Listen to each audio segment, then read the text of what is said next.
Hello, it's Bubba Rocks Media. I'm Cheryl Bubba Mann, and I have another great band for you guys. A metalcore band this time from Finland called Beyond Awareness. Look, guys, welcome to the show. Great to have you on. Thank And you, look, Cheryl. It's I great to be found here. I'm excited. I found you on Instagram, and the sound of the band just blew me away. So I had to get talking to you. Your debut album, Reflections, is out now via Ranka Kustannus, and it's awesome. It's done really well, actually, so far, too. So congrats on that, guys. Thank Thank you. you It's so been a much. long time coming. Like it's we've been making it like 4 years, I think. Oh, So I think you can really hear the sound in the mm, work that we've put in there. absolutely. So we didn't want to, put any filler songs in there, like none. Mm. So I think that's why the whole record is from the top to the bottom. It's all class, it's all action, and there's no filler, only killer.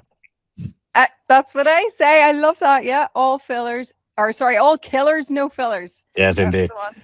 Absolutely love it. And look, there is an exciting wave of Finnish bands coming out right now, and it actually reminds me of back in the early 2000s, the Finnish invasion that came out then, which was really exciting. So I am so thrilled for this to be coming across all these bands from Finland.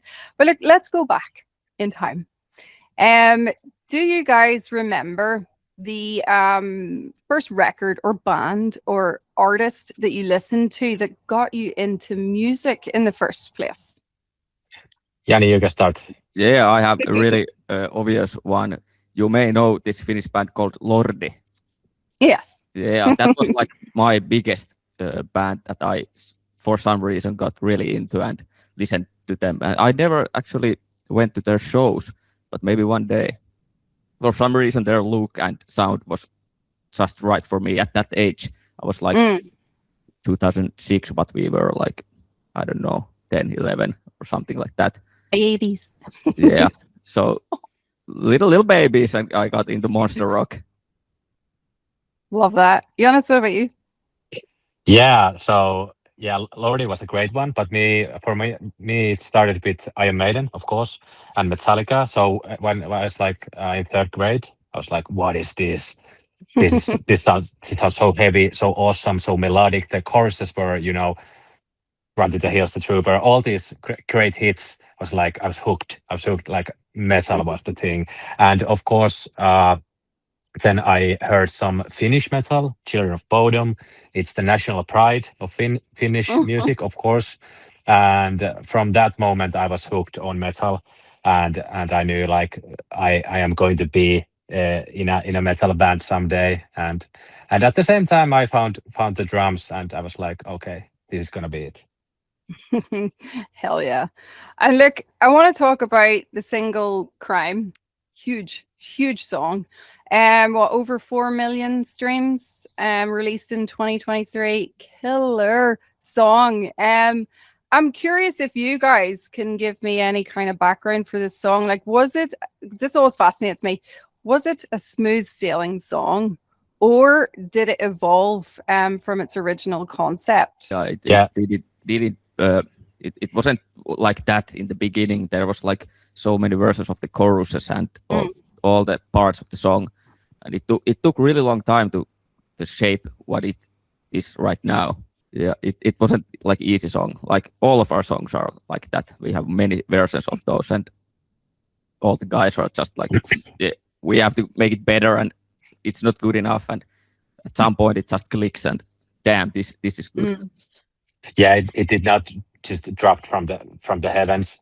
Like almost the majority of the songs that are on the album, they have been honed to perfection. And Mika always sends us some demos, and he's like, "What do you think of this chorus or this demo or this song?" And we always reply that that's not it. That's not it. So we need to work harder and harder. And I think that's what you hear in the Reflections album, that we wouldn't take the first chorus idea like it is. So there was always room for iterations and improvement. But there is one exception to this, and it was the chorus to Inferno. I remember when Jere, our singer, he sent Mhm. in the Snapchat group, he sent like this melody that he sang, and it was the exact melody that is in the song right now in the Inferno song. And me and Jani were like blown away, like what the heck? What the heck? I don't swear. What the heck is this? And it was great. So that chorus came from the heavens to Jere.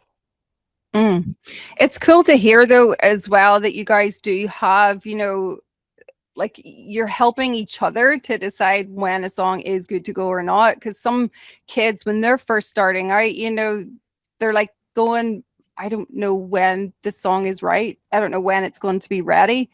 So it's nice to know that you guys work together as a team to figure that out. Yeah, Always of good course, to have. but to be honest, Mika and Jere, they do the heavy lifting, so to say. So Yeah. Mika is the primary songwriter. Mm. So he covers the bases mostly, and when he has something in the works and almost ready or in the demo stage, he will send us, and we will give our feedback. Perfect. And look, speaking of, we're actually going to play Crime right now. Here it is.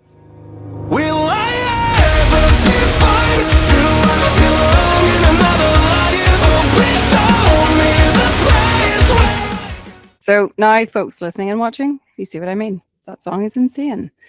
It's good. So yeah, I mean, like I want to talk to you guys as well because you're both the drummer and the bass player, and these are the two most notoriously hardest to secure band members. And I get many kids DMing me to ask bands like you guys, about how do you get your band lineup? Because a lot of them are actually struggling to get a proper band lineup. And so first of all, I believe, Joonas, you did say that drums was your first instrument that you started with.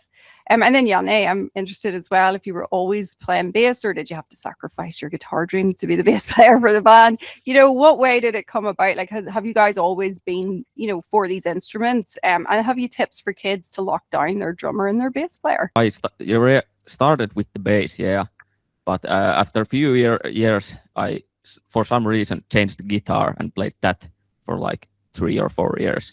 And after that, all the guys in the band was like, should I be the new bass player at the time? What the band was at the time, it wasn't like Beyond Awareness back then.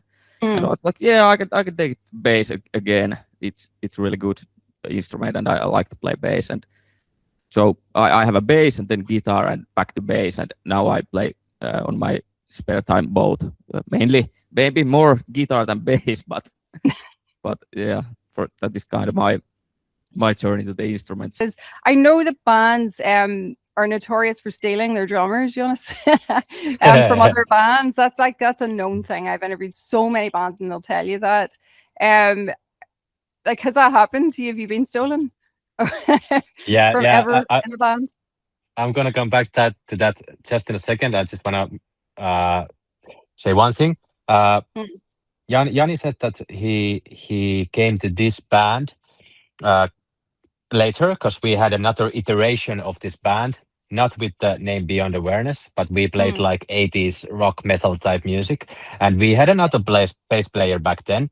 But Jani was always like a good friend of ours. Me and Jani have known each other from when we were 13, So we have known each other for a long time. We have known that each of us play instruments quite well. So I think that was one of the main things that stood out when we were searching for another bass player, that the bass player needs to be a good human being. That's the first thing. You need to be good, enjoyable human being to be around, because if you're virtuose in your instrument, but you are not the type of guy to be around, not to be fun around, then nobody wants you in their band. You gotta be a good human being, and Jani was always our friend, so we were like, okay, it's a natural choice to take Jani with us to the next iteration of the band. But okay, to your second question, has anybody stolen me from other bands, they've tried. They've certainly tried, but I'm a committed man. When I commit to a band in in this band in Beyond Awareness, Mm. I won't change the band, but I have had like there was one time when like every other week someone DM'd me and was like, "Hey, do you want to join my band?" No, I don't have the time, but I know the struggle because drums are the kind of It's real. instrument you need quite a lot of time to be proficient in metal music. In metal Yeah, music, if you play rock and pop music, you can manage quite quite a bit if you know the basics.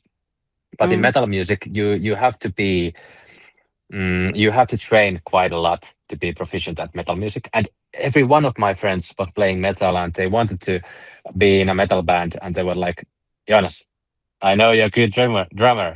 Can you join my band? I was, no. I have a band. I have a band. I want to stay in this band. I don't want any other bands.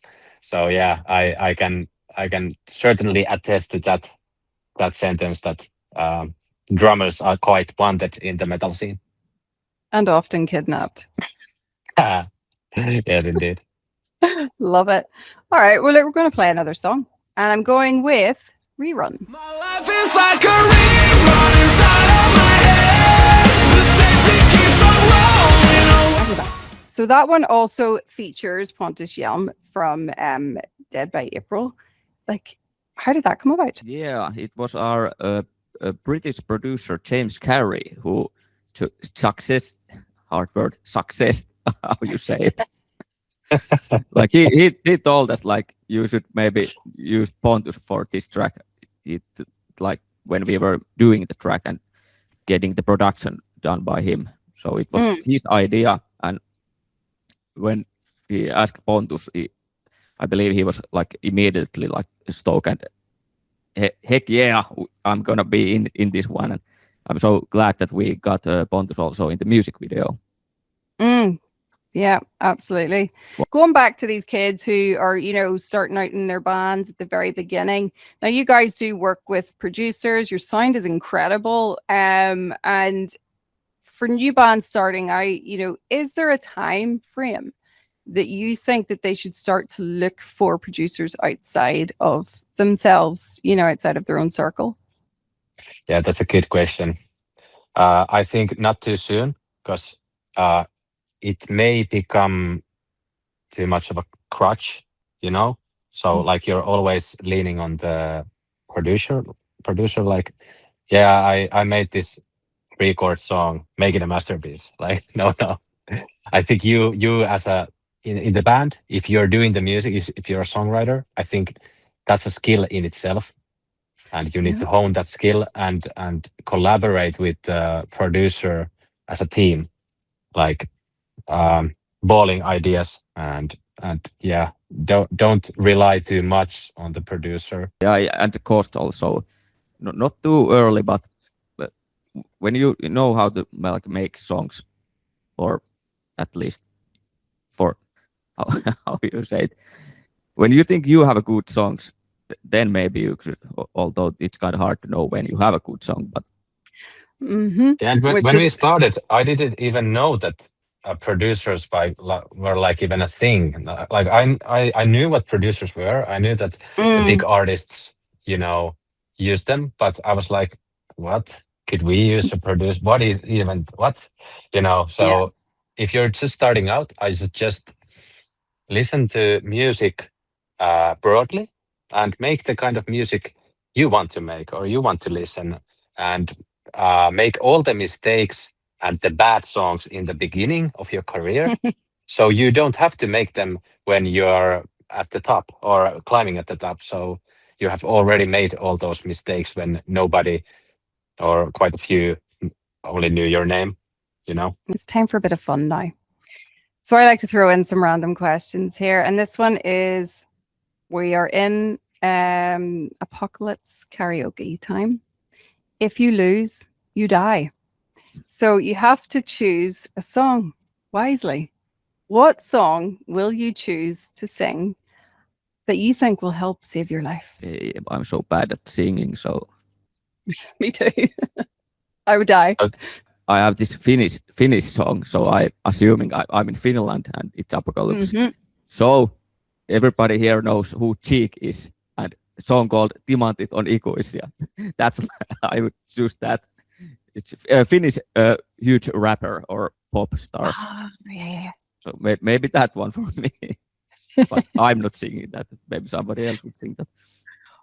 I think I would go with "Show Must Go On" by Queen, because if the world's Oh. ending and the show must go on, those things don't match. So the show must go on. So I won't die because the show must go on. I'm playing this game right, Cheryl. I'm playing this game right. Yes. I like the way you're thinking about that. And look, just moving on here a bit, do you guys remember your first ever performance as Beyond Awareness, and how did that go? And again, this one will really help the new bands listening and watching. It's hard because what Jani said is absolutely true. When we changed the name, we were like already on the way to play modern metalcore music, and we had some lineup changes and everything. So it's quite hard to remember when all of this happened. But Why did you just change the name out of interest? why did we change the name? Mhm. I think the prior name did not. It was not. It did not represent our current music style quite well. So I think the name was the prior name was basically invented when someone was drunk. I think it wasn't. It was not a proper name for a proper metalcore band, so to say. So we changed that. Fair. And look, you know what? The name of band is important, and it is something that a lot of bands struggle with at the very start. Some of them overthink though as well. So it's a wee balance that you need to get there. And like that is always good to have, because you know the kids are like, they're going to be like starting maybe doing their first ever show, and they're like anxious and nervous over what to play. And like things can go wrong on stage, like it does all the time. It's just how you handle it, really, in the end. Yeah, I am completely agree, because I earlier I taught drum playing. I was a drum teacher, and I always said to my students that when you're playing live and you make you know something goes wrong, like you don't play it right, don't ever show it from your face. Like just look at the audience, and it's like, yeah, this is part of the song. It's supposed to go like this. Like I didn't make any mistake. Like don't ever show that you make mistake. If you're like, oh, I made a mistake, what will people think of me? Am I fired? No. Don't ever show that you made a mistake. Like keep your poker face on. You're like, okay, this is how it's gonna go, like this. Don't ever show it to anyone. And also, if you are starting band and you are afraid of the mistakes, nobody knows how those songs go. You know how those songs go because you've played them in your living room thousands of times and listened to them. You know how they go. But the audience, they're probably seeing you for the first time, and they're quite likely they're drunk or high. So they will not know how the songs are going to go.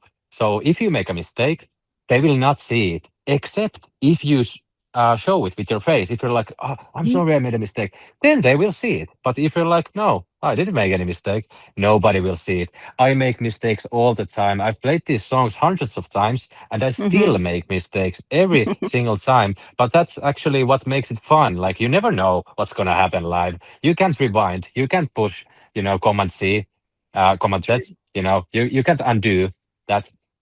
So I think that makes it fun and exciting to play live, because anything could happen and everything will happen when you're playing live. We're coming to the end of this. Oh, but I want to talk to you guys a bit about elitism in the metal world. This is something I'm so against. I have faced it quite a lot, being a fan of all different types of metal. Now, obviously, I was back in the day, I was Slayer and, all those guys. But new metal, when it came out, I loved it. But believe it or not, it was not cool to admit that you liked Slipknot or Korn or Linkin Park or any of those bands. And I feel like modern metalcore is kind of getting this same treatment. But what I'm curious about is, do you guys listen to any other artists or bands outside of metal?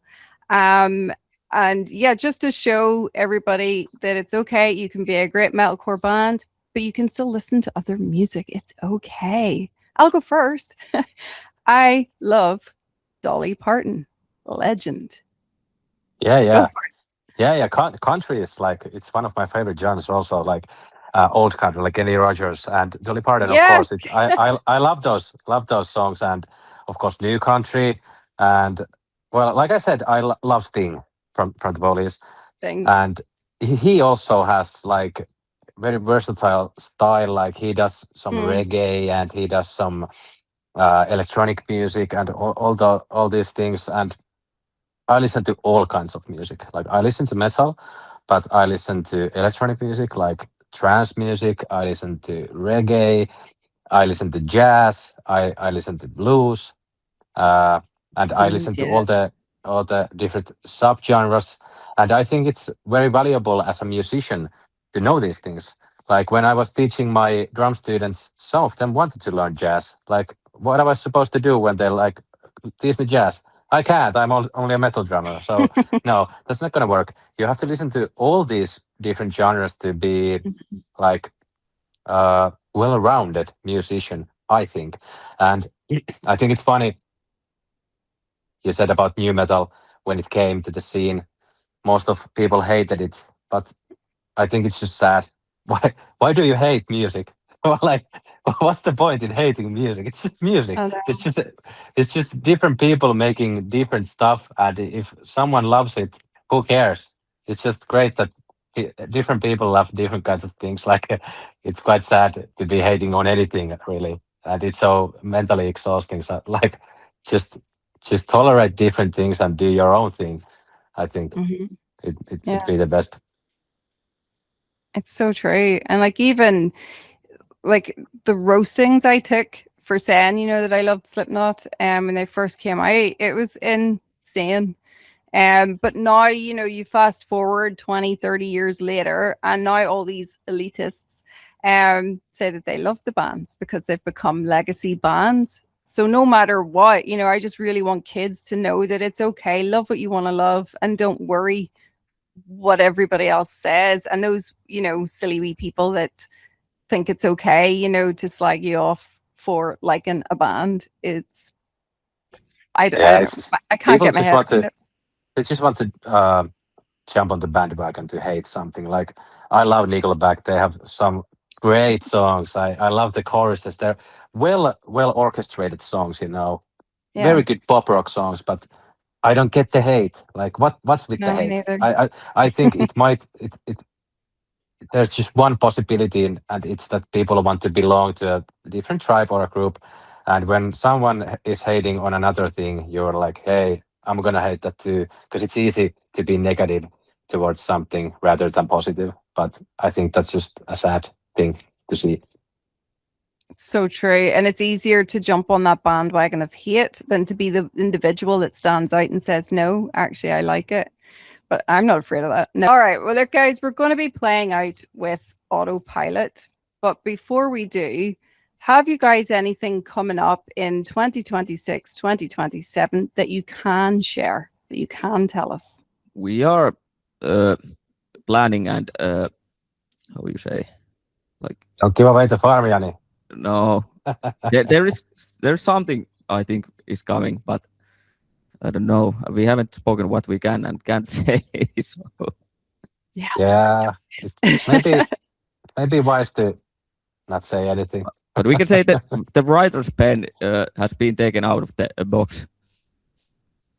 Interesting. Okay. We will The leave it at dusty that. box.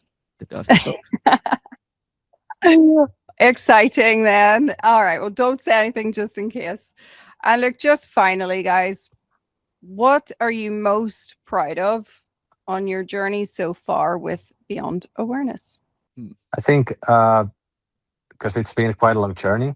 I think that all of us have stuck through it, Yeah. So because it's not easy to balance all these things like music with your other life and endeavors, especially with Jere, because he has a family of his own. He has Yeah. children, so it's never easy to balance these things. So I think that all of us have been in this together to this and came to this far. So I'm very proud of that. Yeah, I was thinking something similar to that. Yeah, like this, we've been together and no one haven't yet quit this thing, and let's hope no one will ever quit this thing. I know. And look, that's such a good point because so many do give up. And this is why I interview bands like you guys, because I want that to be reiterated to these kids. Don't give up, keep going. Eventually, something will happen because the people who succeed are the ones that don't give up. It's that simple. All right. Well, look, thank you guys so much for hanging out. It's been a great chat. And here it is. Autopilot. The time has come for us to start.